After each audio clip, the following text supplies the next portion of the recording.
Welcome. My name is Chris Fraze, and I am going to be doing this presentation today about sleep. So first, I'd like to welcome you.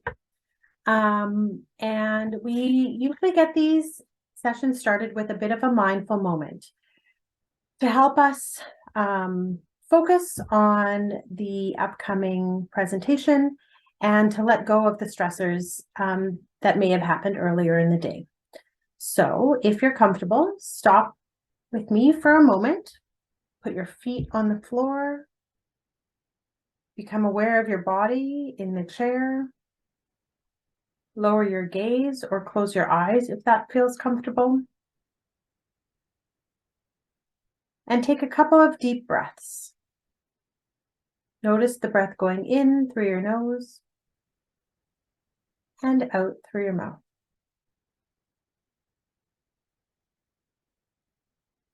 Allow yourself to settle and arrive here in this moment, ready to learn the information moving forward, and just pausing.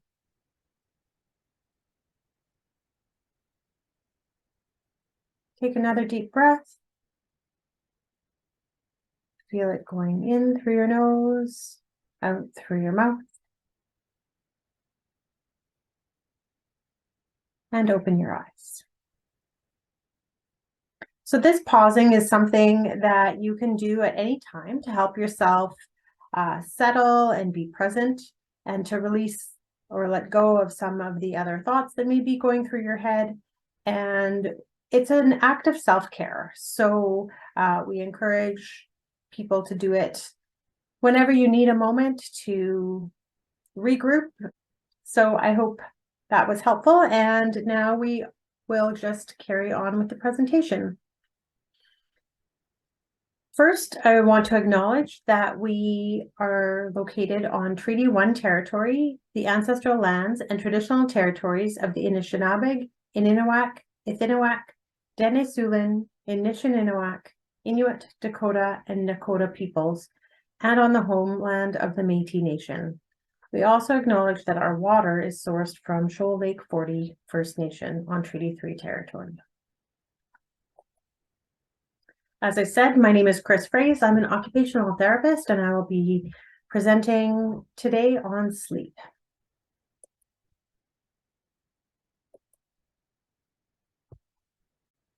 We begin each of these presentations in this series with the framework, Our Favorite Words.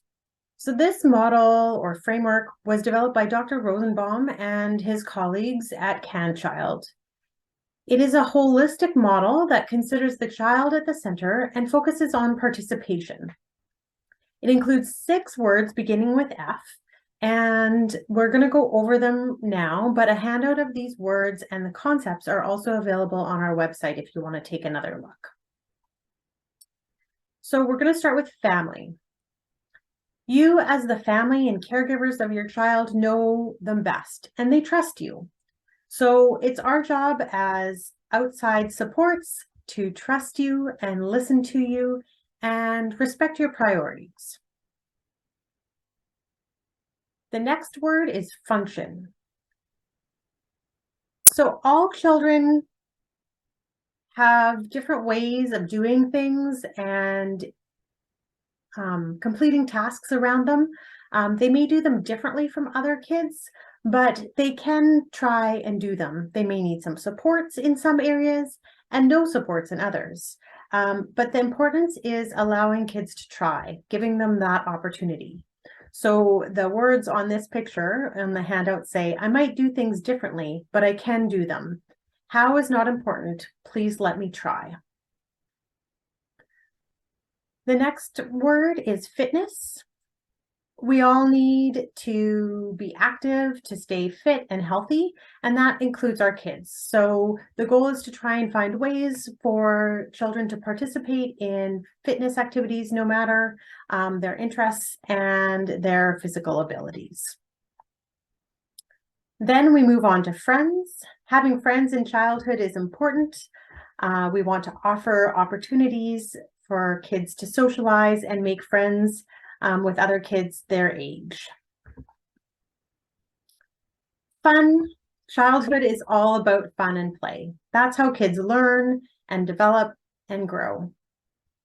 So offering opportunities for activities that your child finds most fun can be a really effective way to support them to participate. And then future. We all have hopes and dreams for our kids, and our kids have hopes and dreams for themselves as well.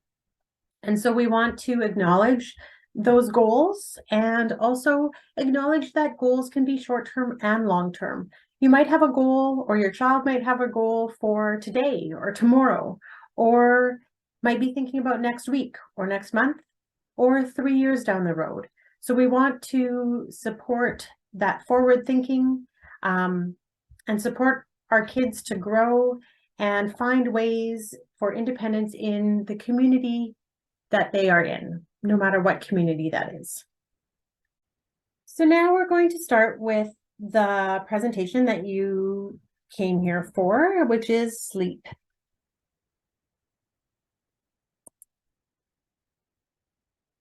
Sleep is a key for children's bodies and brains to grow and develop.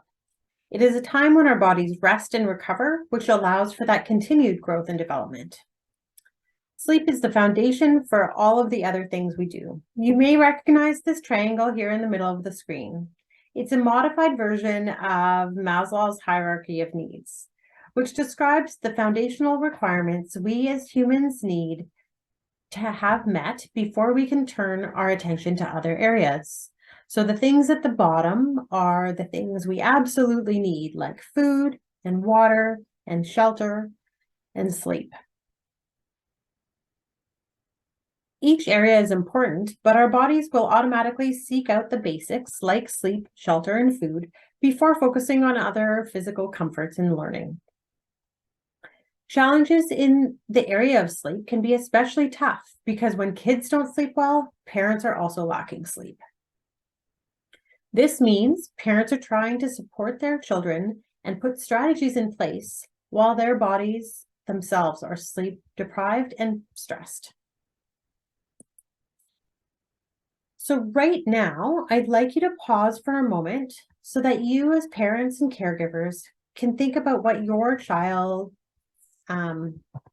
what your concerns for your child are and the priorities you have around your child's sleep.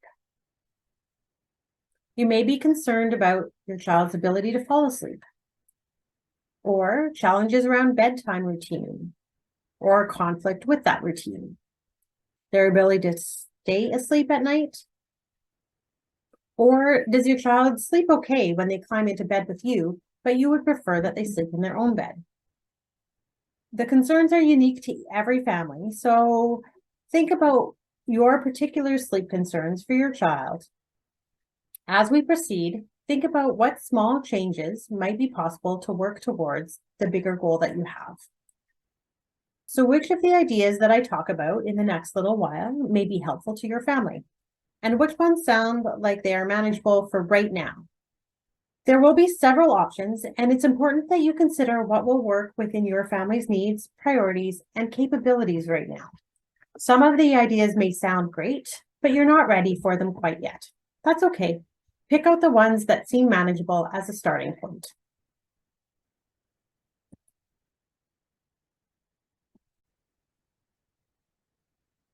Sleep is key for energy, concentration, learning emotional regulation, and participation in daily activities. It helps with growth and development, as I mentioned earlier, and helps kids to engage in other areas where they need energy. When kids and adults haven't slept well, it can interfere with our attention, learning, or our ability to function and our overall mood. Before we go any further, I would like you to think about how much sleep your body needs to function well. As adults, we each have our own sleep needs and routines. Some of us are able to meet our body's preferred sleep without difficulty, and others never seem to quite get enough. We all have different requirements. You may know some adults that can get only 5 or 6 hours of sleep and feel refreshed and ready to take on the world, while others need 8 or 9 hours or more to feel refreshed and energetic. While adults have quite a range of how much sleep we need, and it's unique to each person, kids have a little bit more of there are more established recommendations for kids. This chart divides the recommendations down into different ages and talks about the total amount of sleep a child should get at each age range. So that number listed on the right includes how much sleep the child should get in a 24-hour period. You would look at how long they sleep at night and then include how long they sleep during any naps they take. For example, if your child is 3.5 years old and sleeps 10 hours at night, this 3.5 years old would be in this line here, and they sleep 10 hours at night and has a 1-hour nap during the day, they would be getting the 11 hours of sleep that's recommended. They may need up to 13 hours of sleep, so you still may find that they need a little bit more sleep, but that's the general idea. So that's something to think about for your family. Is your child getting the amount of sleep recommended for their age? And if not, perhaps you want to consider a slightly earlier bedtime or adding a nap back into their routine.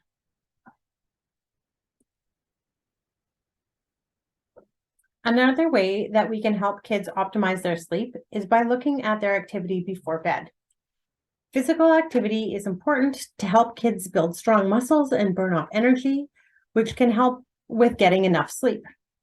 But if it's too close to bedtime, it can rev kids up and make it harder for them to settle for sleep. So if kids get too much intense physical activity right before bed, it can help wind them up and make it difficult to fall asleep. One strategy to consider is winding down to a quieter activity in the evening, about 2 hours before bedtime. That doesn't mean you can't go for a walk or a bike ride in the evening, but it may mean not playing chase or going to a trampoline park or a splash park right before bedtime. So the recommendation would be to limit intense physical activities about 2 hours before bedtime. Another contributor to sleep routines is the natural rhythm of the day. We all have natural rhythms in our sleep, and our bodies are attuned to the sun. For those of you who have ever worked night shifts, you probably had to build strategies around falling asleep during the day and staying awake at night. It's hard. For our kids, we want to support them to be outdoors during the daylight so that the sun can help alert them during the daytime and help establish that rhythm of awake during the day and sleeping at night. Even a short walk outside during the day can help alert our bodies that it's daytime and reset that rhythm if the child's rhythm has been shifted.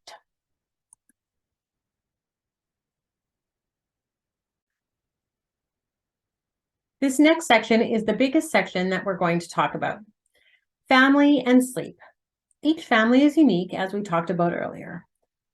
We talked at the beginning about families being the expert in their child, and that's especially true here. Sleep is unique to each family, and different families think about sleep differently. That's why I asked you to think about your priorities at the beginning of this presentation. What is important to you and your family for your child's sleep? That will affect which of these strategies will be most helpful to you. Our homes and routines are all unique, and not one sleep strategy will work for every family. There are several philosophies around sleep, each with its own associated strategies. For this presentation, I have taken some themes and summarized them from a book called The Sleep Book for Tired Parents. It's a bit of an older book, but it is helpful to look at the variety of ways that families approach sleep. Each family's attitudes and beliefs about sleep and priorities will influence which strategies they may find helpful with their children. So the 4 common sleep approaches that we're going to talk about today are the family bed, cry it out, teaching in small steps, and living with it.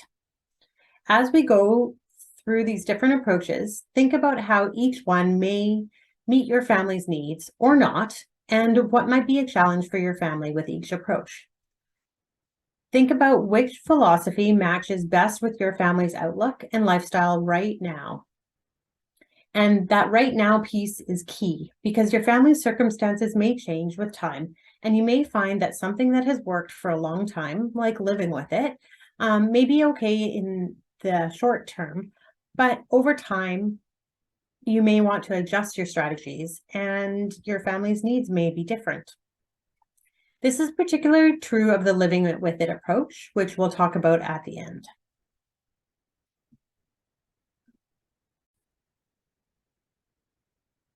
The family bed approach links the philosophy that babies need to be close to those that love and care for them. It looks at finding balance and harmony between the parent's need for rest and the child's need to be close. In this philosophy, the child is welcomed into the parent's bed and leaves the parent's bed and moves to their own as they get older, when the child is ready to leave on their own. Some things to think about in this approach are: what sorts of adaptations might you need to make? If you have 3 kids at home and they are still in the family bed, you may need a bigger mattress or a cot or a mattress next to the bed so that everyone can fit. In the family bed, are you thinking this will be all of the time or only when your child is needing that extra close contact, like when they're not feeling well or going through a stage when they may be having some bad dreams?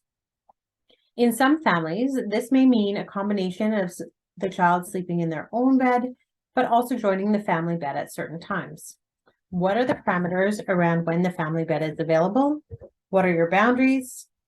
And what do you hope will happen with this philosophy? One other thing to think about with this approach is bedtime. Will everyone be in the bed at the same time? How will different bedtimes be accommodated? That may mean a bedtime story is read in the living room with an older child, and before quietly climbing into bed where the younger one is already asleep. So the philosophy requires a little bit of planning for each unique family situation, but it does work really well for some families. I just want to highlight here too that infants need to have a firm mattress without any pillows or blankets and need to be in their own space so that they don't get rolled on in the night. So if you have an infant at home, you're going to need to consider their safety in a family bed approach, which may mean a bassinet beside the bed while the older children are in the family bed. The cried out approach links to the idea that children learn appropriate sleep patterns when inappropriate sleep patterns aren't reinforced by parents.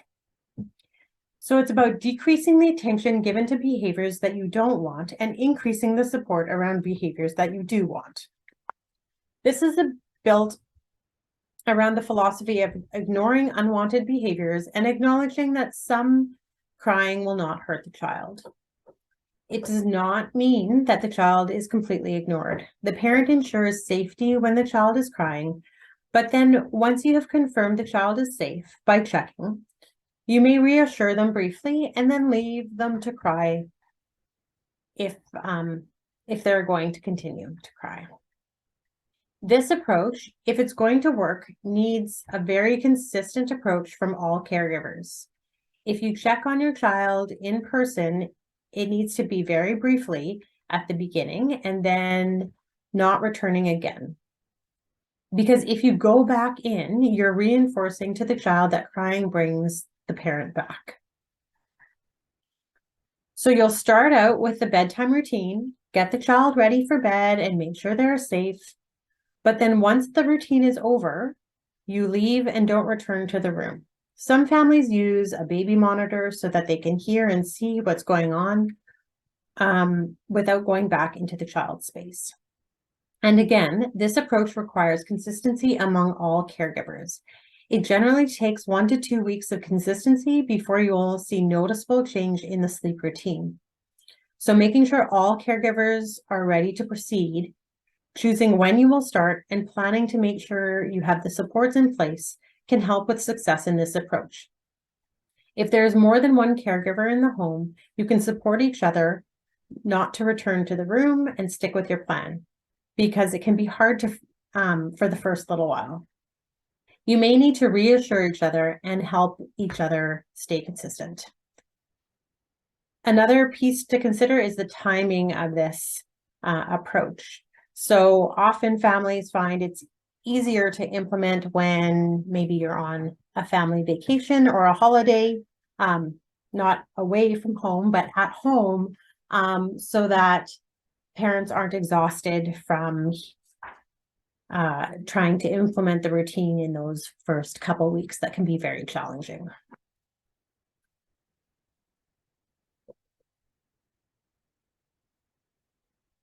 The teaching in small steps approach focuses on teaching sleep like many other skills by breaking it down into smaller pieces. This philosophy takes the approach that kids learn best when they are presented with information gradually and have time to learn one part before adding more demands. It is a flexible approach that can be applied to sleep as well as many other skills. The idea is that the parent gradually rolls back their involvement. The steps may be something like this. The parent goes through a bedtime routine with the child, then snuggles with them in bed until they fall asleep initially. Then, once the child is falling asleep well, the parent would continue the bedtime routine as before, but may leave before the child falls asleep, reassuring them that the parent is right next door or just outside the room, staying close, but not in the room with the child. Then you may transition to just a brief snuggle before the parent leaves the room and the child falls asleep on their own. With this approach, at each step, the child learns to take care of their own sleep patterns, and the parent or caregiver provides as much or as little support as the child needs. The parent slowly decreases the amount of support or interaction they offer, and the child builds their skills and their confidence in a step-by-step way as well. This can also mean that the caregiver checks in more frequently at the beginning and less frequently over time. The caregiver may also want to help the child develop tools to support themselves when the caregiver isn't around, like a special blanket or a stuffed animal that helps the child calm themselves without the parent. But the parent is teaching them that strategy as they go along.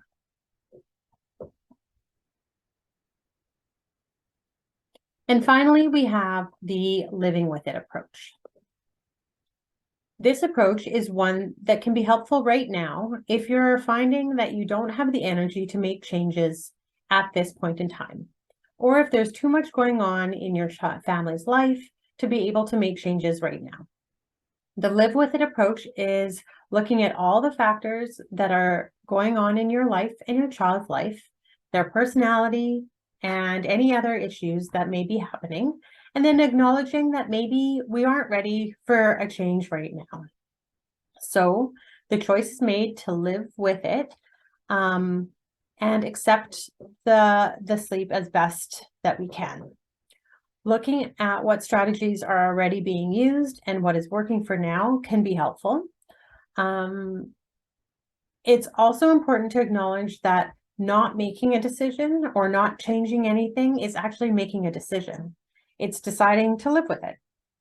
If you don't have the energy or ability to change anything right now, and you're just going to stick with the way things are until life circumstances change or until you have the energy to try something different or spend more time on another approach, that's fine.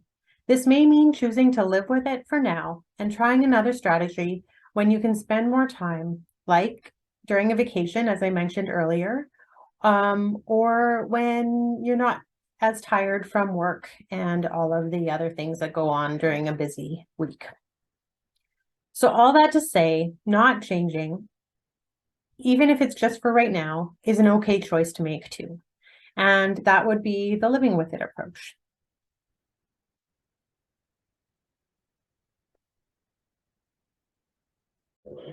So those are the 4 sleep philosophies that can influence how families approach sleep. And the strategies, like I said, will work for some families and not for others. So you need to pick one that will work for you. But there are also some environmental factors that can affect a child's sleep and impact how long they sleep or if they stay asleep. Before we go any further, think for a moment about what keeps your child from sleeping. Is it noises in the hallway or outside the home? Is it light from the window? Or is it playing with the light switches? Does the temperature in the home affect your child's sleep?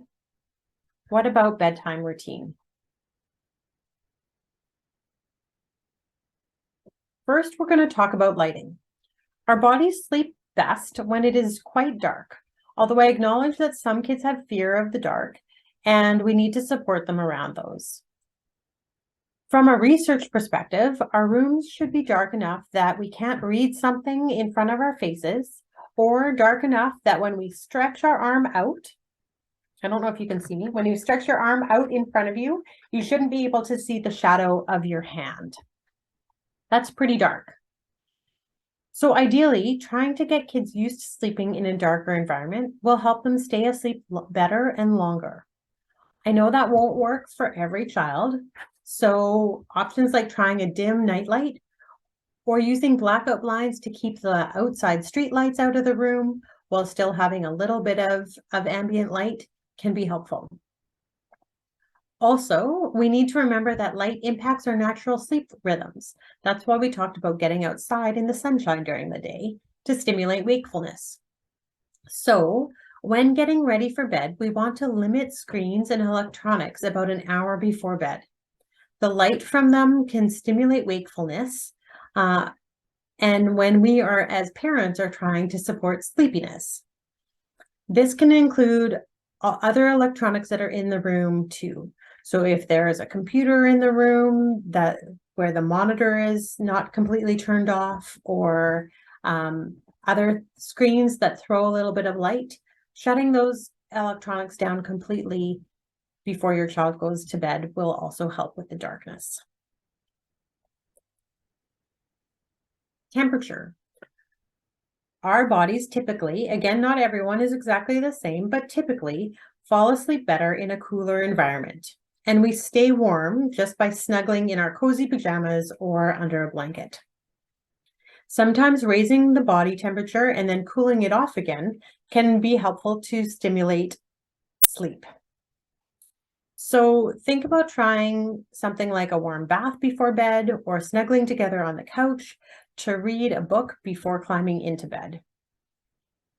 Warming up like that and then cooling off when you climb into that cool bed with the blankets over top of you can help kids settle into sleep.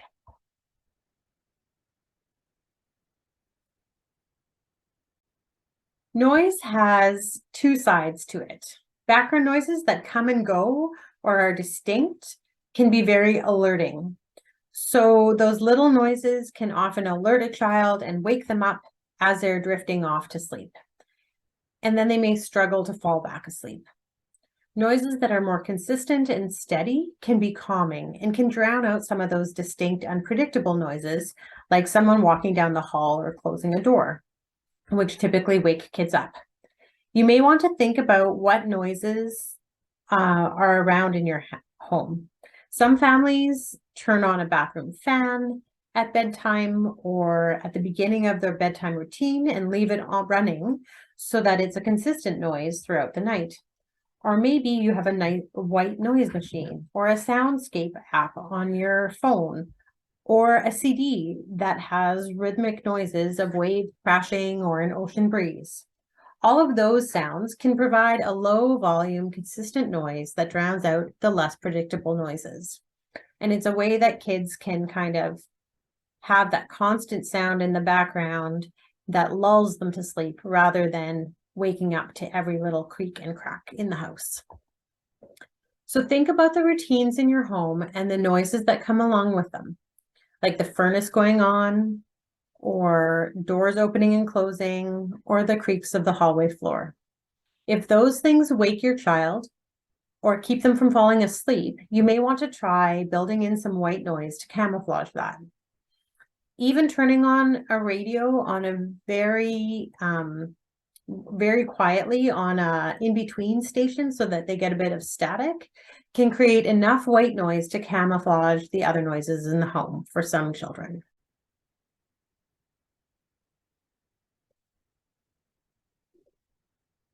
And then we come to routine and transitions. Consistency can be really calming and comforting for kids and for adults too. Think about a short, consistent routine for bedtime, as well as a comfort item that transitions to bed with your child. When you're getting your child ready for bed, you can bring that comfort item with you. You share some snuggle time, and then when you leave their presence, the comfort item that is linked to you and to that feeling of connection stays with them and can become a part of their routine. This comfort item works well with every sleep approach. And so it's one of the strategies that you can use across the different sleep approaches that we talked about earlier. Continuing on with routine, sleep and fun seems like a bit of a stretch, right? But positive associations with sleep can be really comforting for kids.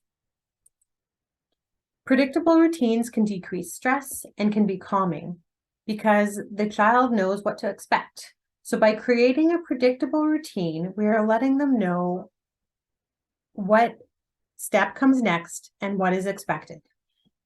And these routines can be comforting. I have a few tips for developing these routines. Think about a consistent schedule. That means even on a day off or a weekend or a vacation, keeping the bedtime and the wake up time fairly consistent. That does not mean that you have to do the same thing once they wake up every day. If it's a weekend, you may want to relax. Everyone can stay in their pajamas. You can have a quiet story time on the couch, but you want to keep the times that they get up consistent so that their sleep cycle remains consistent too.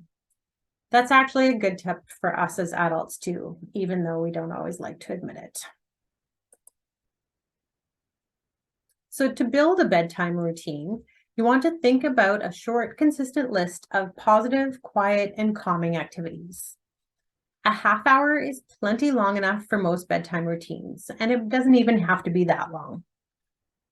You want to do the same list of activities in the same order each night so that the child's mind and body is cued to wind down as those activities progress. These activities become a cue for the body to settle in. So it may be a bath, story, and then bedtime, or a bath, song, and snuggles.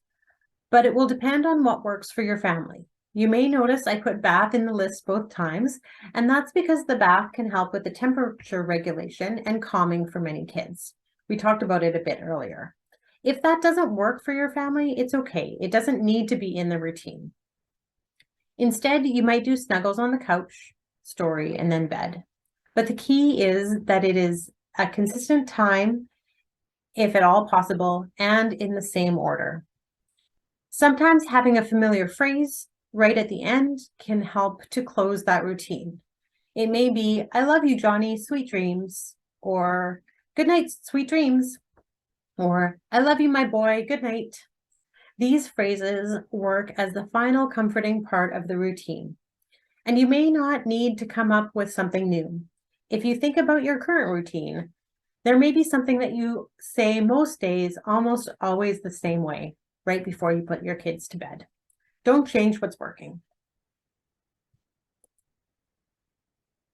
And then to reinforce the routine, you may want to include your child in that process as appropriate.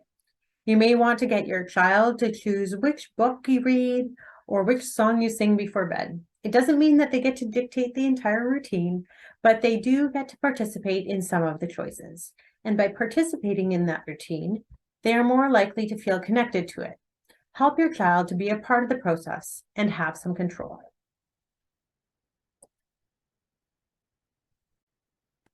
Next is friends and sleep. Until kids get a bit older, they don't typically go on sleepovers unless it's to grandparents or an aunt's or uncle's house. But it can be really easy as adults discussing parenting with other adults to compare routines and issues. So I just wanted to remind you on this slide that what works for you may not work for your friends or your family members, and that's okay. And what works for them may not work for you. Each family's sleep routine will be unique to their child and their family situation. So don't be discouraged if your routine looks different from others. You need to find the routine that is best suited to your child and to your family. Don't get sucked into social media and all of that stuff.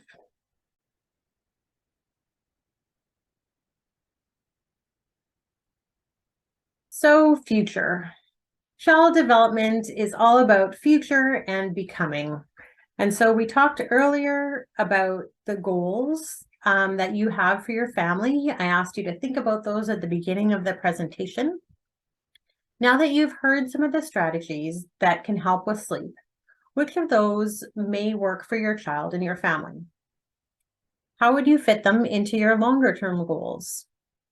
Is your long-term goal to have your child sleep in their own bed? Is it to have them cooperate easily with a bedtime routine? Or is it that they will sleep a little longer? What is that goal? So, having thought about those goals, in your family, do any of the strategies we talked about today sound like they may help get you that one step closer to the goal?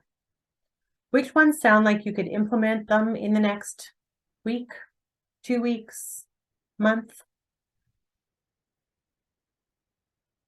Think about those goals and pick one activity, pick one change that you want to make. So that brings us to the end of this presentation on sleep. There are some resources linked next to the video. Please check out the ones that look relevant to you. If you have more questions, you can call your occupational therapist if you have one, or sign up for one of the live question and answer sessions that we're offering. Thank you for your time today, and I hope that we gave you a couple of new ideas to try to help your child be well rested and to help you to be well rested.